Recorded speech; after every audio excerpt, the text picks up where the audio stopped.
لا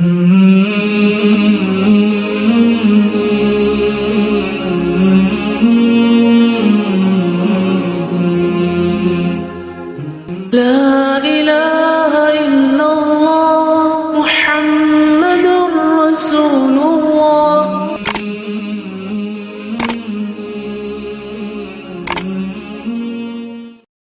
اما بعد فاعوذ باللہ من الشیطان الرجیم بسم اللہ الرحمن الرحیم رب اشرح لی صدری ویسر لی امری واحلل عقدۃ من لسانی یفقهوا قولی اذا سألک عبادی عنی فانی قریب اجیب دعوۃ الداعی اذا دعان فلیستجیبوا لی ولیؤمنوا بی لعلہم یرشدون. اور جب میرے بندے آپ سے میرے بارے میں سوال کریں تو کہہ دیجئے بے شک میں قریب ہوں، میں پکارنے والے کی پکار کا جواب دیتا ہوں. جب وہ مجھے پکارے تو ان کو چاہیے کہ وہ بھی میرا حکم مانیں اور مجھ پر ایمان رکھیں تاکہ وہ ہدایت پا جائیں. سورۃ الحشر. بسم اللہ الرحمن الرحیم. سورۃ الحشر. سبح للہ ما فی السماوات وما فی الارض وہو العزیز الحکیم. آسمانوں اور زمین میں موجود تمام مخلوق اللہ کی تسبیح کر رہی ہے. کیا آپ نہ کریں گے؟ کریے. سبحان اللہ وبحمدہ سبحان اللہ العظیم. اور وہی غالب ہے، حکمت والا ہے. تسبیح کی اہمیت تقریباً ہر پارے میں کسی نہ کسی طرح بیان ہوئی ہے. اب تک ہمیں تسبیح کرنے کی عادت ہو جانی چاہیے. تسبیح تمام مخلوق کے رزق کی کنجی ہے. تسبیح کرنا صدقہ ہے. ایک بار تسبیح پڑھنے سے زمین و آسمان بھر جاتے ہیں. تسبیح کرنا، سبحان اللہ کہنا 100 بار سورج طلوع ہونے اور غروب ہونے سے 100 اونٹوں سے افضل عمل ہے. تسبیح کرنے سے جنت میں درخت لگتے ہیں. نبی صلی اللہ علیہ وسلم سونے سے پہلے مسلسل تسبیح کیا کرتے تھے. وہی تو ہے جس نے پہلے ہی حملے میں اہل کتاب کافروں کو ان کے گھروں سے باہر نکال دیا. غزوہ بنو نذیر کی طرف اشارہ ہے.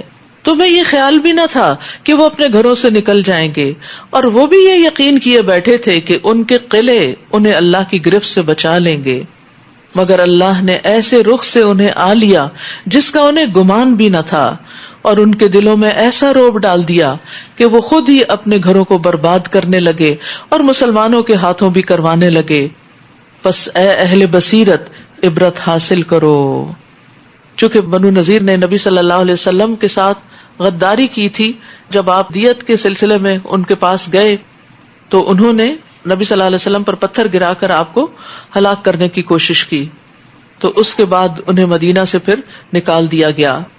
اور اگر اللہ نے ان کے حق میں جلاوطنی نہ لکھی ہوتی تو انہیں دنیا میں ہی سخت سزا دے دیتا، اور آخرت میں تو ان کے لیے آگ کا عذاب ہے.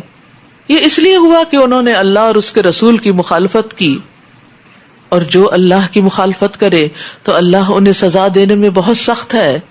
تم نے کھجور کے جو بھی درخت کاٹے، یعنی ان کا محاصرہ کرنے کے لیے، یا انہیں اپنی جڑوں پر قائم رہنے دیا، تو یہ سب کچھ اللہ ہی کا حکم تھا. یہ اس لیے ہوا کہ اللہ فاسقوں کو رسوا کرے. جب رسول اللہ صلی اللہ علیہ وسلم نے بنو نذیر کا محاصرہ کیا تو انہیں رسوا کرنے کے لیے، ان کے دلوں میں رعب ڈالنے کے لیے بعض صحابہ کو حکم دیا کہ ان کی کھجوروں کے بعض درخت جو ہیں وہ کاٹ ڈالیں، جس پر انہوں نے بڑا پروپیگنڈا کیا کہ مسلمان بڑا فساد پھیلاتے ہیں اور درختوں کو کاٹتے ہیں. تو اس پر اللہ سبحانہ وتعالیٰ نے مسلمانوں کے اس عمل کی تائید کی.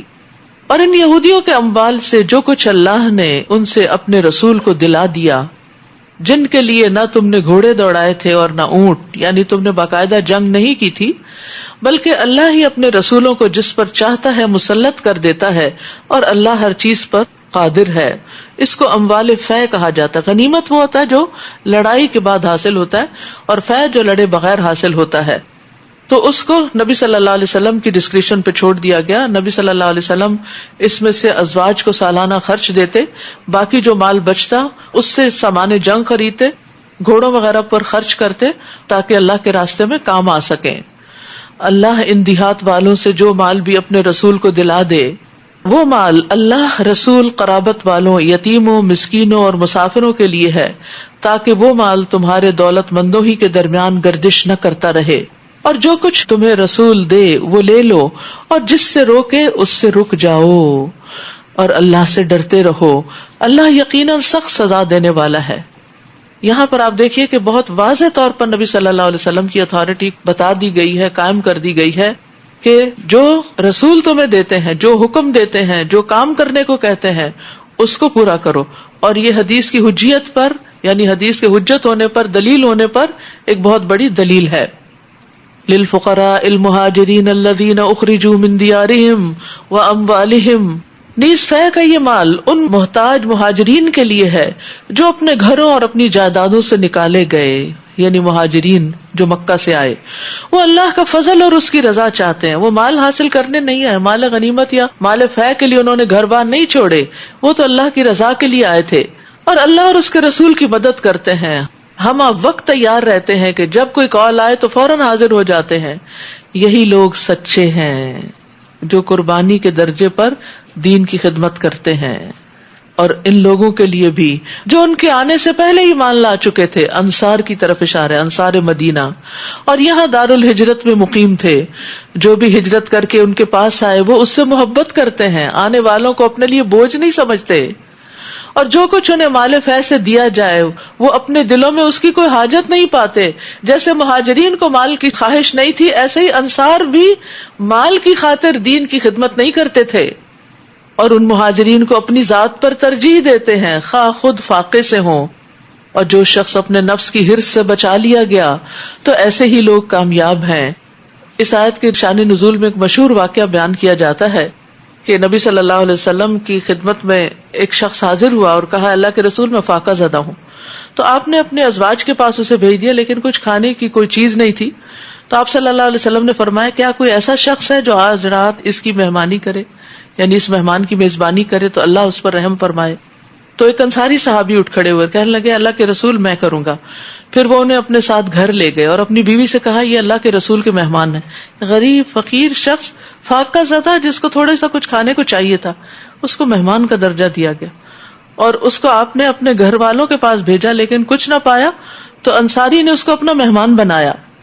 اب دیکھیے کہ کس طرح مسلمان کی عزت کرتا ہے، اور کس طرح اللہ کے رسول صلی اللہ علیہ وسلم کے دیے ہوئے کام کو اپنی خوش قسمتی اور خوش بختی سمجھتا ہے۔ تو انہوں نے اپنی بیوی سے کہا کہ ان سے کوئی چیز بچا کے نہ رکھنا۔ وہ کہنے لگی کہ اللہ کی قسم، میرے پاس تو صرف بچوں کا کھانا ہے اور تو کچھ نہیں گھر میں۔ انصاری صحابی نے کہا، جب بچے کھانا مانگنے لگے تو انہیں سلا دینا، چراغ بجھا دینا، آج رات ہم بھی بھوکے ہی رہ لیں گے۔ بیوی نے ایسا ہی کیا۔ پھر وہ شخص صبح کے وقت آپ کی خدمت میں حاضر ہوا تو رسول اللہ صلی اللہ علیہ وسلم نے اس کی تعریف فرمائی کہ فلاں مرد اور فلاں عورت پر اللہ عز و جل بہت خوش ہوا ہے، یا فرمایا کہ اللہ تعالیٰ آپ پر مسکرایا ہے، اور پھر اللہ تعالیٰ نے یہ آیت نازل کی کہ وہ خود بھوکے رہ کر دوسروں کو کھلاتے ہیں۔ یہ ہے دین کی سچی محبت، یا اللہ کی خاطر انسان جن سے محبت کرتا ہے ان کے لیے بعض اوقات اپنی ذات کو پیچھے کر کے ان کو آگے کر دیتا ہے۔ وَمَن يُوقَ شُحَّ نَفْسِهِ فَأُولَٰئِكَ هُمُ الْمُفْلِحُونَ، اور جو اپنے نفس کے شح سے، تنگی سے، بخیلی سے، حرص سے، لالچ سے بچا لیا گیا تو ایسے ہی لوگ دراصل کامیاب ہونے والے۔ بات یہ ہے کہ اپنے نفس کے خلاف جہاد اور اپنے نفس کے خلاف کوشش جو ہے، یہ مشکل کام ہے کہ انسان بعض اوقات دوسروں کو بہت کچھ سمجھاتا ہے اور کہتا ہے، لیکن جب بات اپنے پہ آتی ہے تو عمل سے پیچھے رہ جاتا ہے۔ تو شح کا علاج کیا ہے؟ رسول اللہ صلی اللہ علیہ وسلم نے فرمایا، جو مال خرچ کرنے پر بخیل ہو تو اسے بکثرت سبحان اللہ و بحمدہ پڑھنا چاہیے۔ یہ اللہ کے نزدیک سونے کا پہاڑ خرچ کرنے سے زیادہ پسندیدہ ہے۔ اور دوسری بات یہ ہے کہ نبی صلی اللہ علیہ وسلم کو بھی دل کی تنگی کا علاج تسبیح بتایا گیا۔ جو لوگوں کی باتوں کی وجہ سے آپ کا دل تنگ ہوتا تھا تو اس کا علاج تسبیح بتایا گیا۔ تو تسبیح کا پڑھنا دل کو وسیع کرتا ہے، کھلا کر دیتا ہے، دل میں آنے والے بخل کے خلاف انسان پھر عمل کر لیتا ہے۔ اور پھر دوسرا حل کیا ہے کہ مال کی حرص ہونے کے باوجود اپنے پسندیدہ مال میں سے صدقہ کرنا، خرچ کرنا، اور یہ افضل ترین صدقہ ہے۔ اور مال اکٹھا کرتے رہنے کے بجائے ساتھ ساتھ نکالتے رہنا چاہیے۔ حضرت اسماء کہتی ہیں کہ مجھے رسول اللہ صلی اللہ علیہ وسلم نے فرمایا، انفقی او اندحی او انفحی ولا تحسی فیحسی اللہ علیکی، خرچ کرو یا تھوڑا تھوڑا کر کے خرچ کرتی رہو، لیکن گن گن کے نہ رکھو، اللہ بھی تمہیں گن گن کے دے گا. اور بخل سے اللہ کی پناہ بھی مانگنی چاہیے. اللہم انی اعوذ بک من البخل، اللہ میں بخل سے، دل کی تنگی سے اپنے آپ کو بچا کے تیرے حوالے کرتا ہوں. والذین جاءوا من بعدہم، اور ان لوگوں کے لیے بھی جو ان کے بعد آئے، مہاجرین و انصار کے بعد آئے اور کہیں، کیا کہیں، ربنا اغفر لنا ولاخواننا الذین سبقونا بالایمان ولا تجعل فی قلوبنا غلا للذین آمنوا ربنا انک رؤوف الرحیم.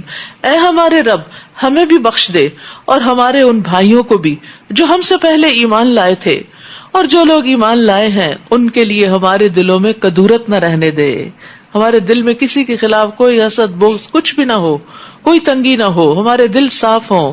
اے ہمارے رب، تو بڑا مہربان اور رحم کرنے والا ہے. تو ایمان والوں کے لیے دعائیں بھی کرنی چاہیے. اور یہاں اموال فیض میں ان لوگوں کا حصہ بتایا گیا جو ایمان والوں کے لیے خیر خواہ ہیں، لیکن جو ایمان والوں کو گالیاں دیں اور برا بھلا کہیں ان کے لیے اس میں حصہ نہیں. اسی طرح ہم یہ جو دعا پڑھتے ہیں ربنا اغفر لی ولوالدی وللمؤمنین یوم یقوم الحساب، تو اس میں سب کے لیے دعا ہو جاتی. بعض اوقات ہم ایک دوسرے سے بہت زیادہ تکیہ کلام کے طور پہ کہتے رہے دعا کریں دعا کریں، جبکہ بتاتے بھی نہیں کہ کیا دعا کریں. تو ایسے میں مثلاً آپ کو ہی کوئی بہت زیادہ کہے تو پھر اس صورت میں اس دعا کو کانشیسلی مانگ لینا چاہیے کہ یا اللہ سب کو بخش دے، کیونکہ اس بخشش سب سے بڑی ضرورت ہے ہم سب کی. ہمارے گناہ بخشے جائیں تو ہماری دنیا کی رکاوٹیں بھی دور ہو جائیں ہم سے، وہ بھی مشکلات آسان ہو جائیں. اور پھر یہ ہے کہ اس کا یہ مطلب نہیں کہ کسی کو دعا کے لیے کہا نہیں جا سکتا، یہ دعا نہیں کرنی چاہیے کسی کے لیے. نہیں، جب آپ کسی کے لیے غائبانہ طور پہ دعا کرتے ہیں اور جو آپ کو دعاؤں میں یاد آتا ہے، جو بڑی حیرت کی بات ہوتی ہے کہ بعض لوگ بار بار دعاؤں میں یاد آ جاتے ہیں، ان کی شکل بار بار سامنے آ جاتی ہے، اور بعض لوگوں کو کوشش کر کے یاد کرنا پڑتا ہے. تو یہ بھی اللہ ہی کا فضل ہے کہ جس کو جہاں یاد کروا دے، اور خصوصاً قبولیت کے اوقات اور مواقع پر جو آج کل رمضان میں خوب اویلیبل ہے. ایک مسلمان جب اپنے بھائی کی غیر موجودگی میں اس کے لیے جو دعا کرتا ہے وہ قبول بھی ہوتی ہے، اور اس آدمی کے سر پہ ایک نگران فرشتہ ہوتا ہے. جب بھی آدمی اپنے بھائی کے حق میں دعا کرتا ہے تو نگران فرشتہ کہتا ہے آمین، اور کہتا ہے تجھے بھی ایسا ہی ملے. پھر فرمایا الم تر الی الذین نافقوا، کیا آپ نے ان لوگوں کو نہیں دیکھا جنہوں نے منافقت کی؟ وہ اپنے اہل کتاب کافر بھائیوں سے کہتے ہیں اگر تم جلا وطن کیے گئے تو ہم ضرور تمہارے ساتھ نکلیں گے. منافقین مدینہ جو تھے، یہ یہود سے جو بنو نذیر کے لوگ تھے، ان سے کہتے تھے کہ تم نبی صلی اللہ علیہ وسلم کی بات نہ ماننا، اگر یہ تمہیں کہیں کہ نکلو مدینہ سے مت نکلنا، اگر تمہیں نکالیں گے تو ہم بھی ساتھ جائیں گے. اور تمہارے بارے میں کسی کی بھی بات، کسی سے مراد نبی صلی اللہ علیہ وسلم ہے، کسی کی بات نہ مانیں گے، اور اگر تم سے جنگ ہوئی تو یقیناً تمہاری مدد کریں گے. ایسے جھوٹے وعدے، اور اللہ گواہی دیتا ہے کہ وہ سراسر جھوٹے ہیں. فرمایا اگر وہ نکالے گئے تو یہ ان کے ساتھ کبھی نہیں نکلیں گے، اور اگر ان سے جنگ ہوئی تو منافق ان کی مدد نہیں کریں گے. منافق تو اپنے بھی نہیں، کسی کے کہاں سے ہوں گے؟ اگر انہیں کسی کا خیر خواہ نہ ہوتا اور وہ سنسیئر ہوتے تو اللہ اور اس کے رسول کے ساتھ ہوتے. تو یاد رکھیے جو بندہ اللہ اور اس کے رسول صلی اللہ علیہ وسلم کے ساتھ سنسیئر نہیں، وہ آپ کا بھی نہیں ہو سکتا. یعنی اگر ان سے جنگ ہوئی تو منافق ان کی مدد نہیں کریں گے، اور اگر کریں گے تو پشت دکھا کر بھاگ نکلیں گے، پھر کہیں سے کوئی مدد نہ پائیں گے. ان کے دلوں میں اللہ کے خوف سے زیادہ تمہاری دہشت ہے، وہ بندوں سے زیادہ ڈرتے ہیں. یہ اس لیے کہ وہ سمجھ بوجھ نہیں رکھتے. یہ اکٹھے ہو کر تم مسلمانوں سے جنگ نہیں کریں گے، الا یہ کہ قلعہ بند بستیوں میں بیٹھ کر یا دیواروں کے پیچھے چھپ کر جنگ کریں. ان کی آپس میں شدید مخالفت ہے، آپس میں بھی ایک نہیں، لڑے ہوئے ہیں. آپ انہیں متحد سمجھتے ہیں حالانکہ ان کے دل پھٹے ہوئے ہیں. وہی بات ہوئی نا کہ جو اللہ اور اس کے رسول کے ساتھ مخلص نہیں، وہ کسی کے ساتھ بھی نہیں ہو سکتا. جس کو دھوکہ دینے کی عادت پڑ جائے وہ ہر ایک کوئی ڈنگ مار جاتا ہے. یہ اس لیے کہ یہ لوگ بے عقل ہیں. اور اس آیت سے یہ بھی پتہ چلتا ہے کہ دل میں بغض رکھ کے آپس میں محبتوں کا ظاہر کرنا اور ایک دوسرے سے چاپلوسی کرنا یہ بھی درست نہیں. کشاری کہتے ہیں کہ لوگوں کا آپس میں متحد ہونا حالانکہ ان کے دل آپس میں نفرت اور اختلاف کرتے ہوں ہر قسم کے بگاڑ کی اصل ہے.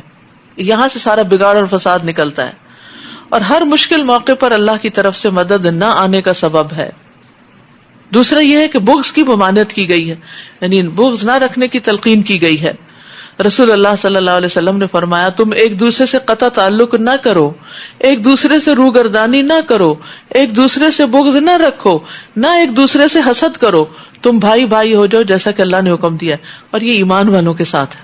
ورنہ من احب للہ و ابغض للہ بھی ہے، جو اللہ کی خاطر محبت کرے اور اللہ کی خاطر بغض رکھے.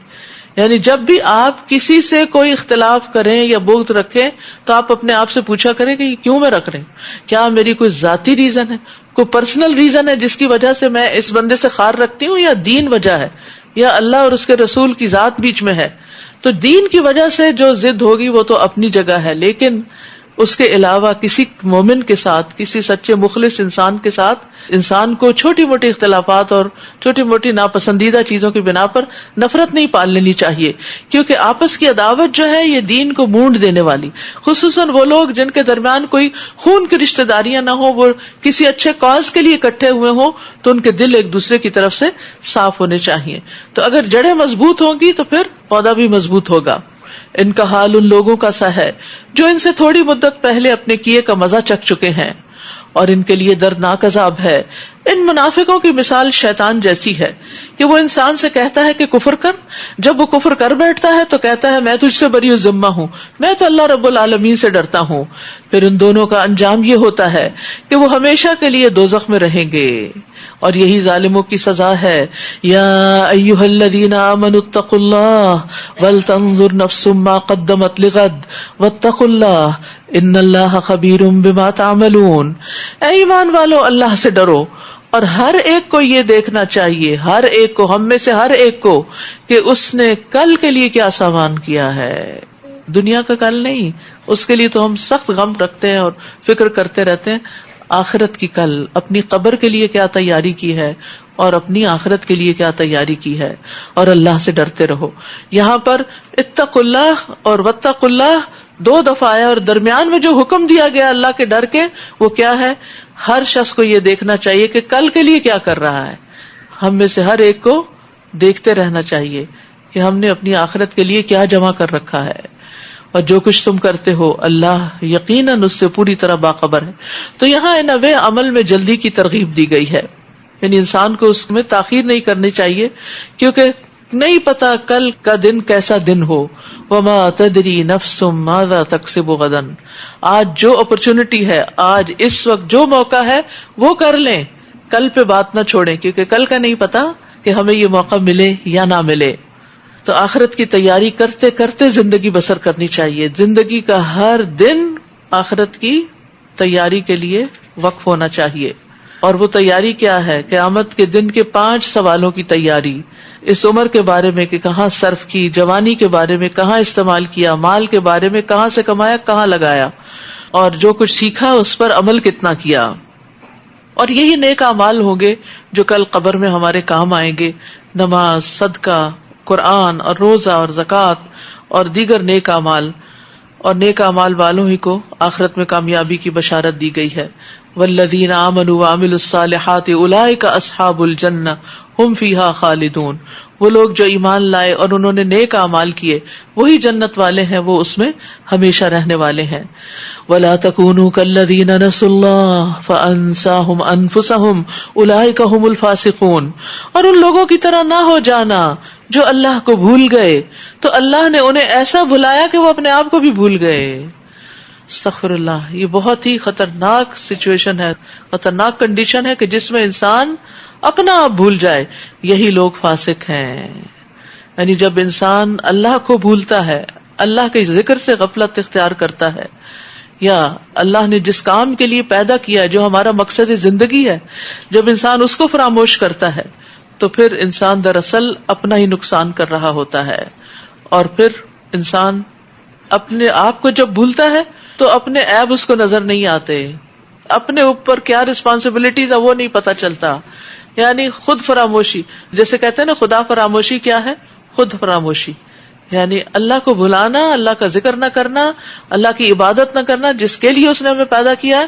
یہ پھر کیا ہے؟ ریزلٹ ہوتا ہے یا اینڈ ہوتا ہے کس پر؟ کہ انسان اپنے نفع نقصان سے بھی بے نیاز ہو جاتا ہے. اس کو احساس ہی نہیں رہتا کہ کیا چیزیں مجھے فائدہ دینے والی ہیں اور کیا چیزیں نقصان دیں گی. لا يستوي اصحاب النار واصحاب الجنہ اصحاب الجنۃ هم الفائزون. اہل دوزخ اور اہل جنت کبھی برابر نہیں ہو سکتے. اہل جنت ہی اصل میں کامیاب ہیں.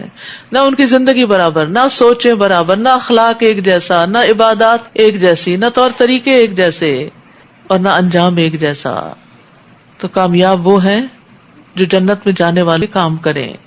لو انزلنا هذا القرآن على جبل لرأيته خاشعا متصدعا من خشية الله. اور اگر ہم اس قرآن کو کسی پہاڑ پر نازل کرتے تو آپ دیکھتے کہ وہ اللہ کے خوف سے دبا جا رہا ہے.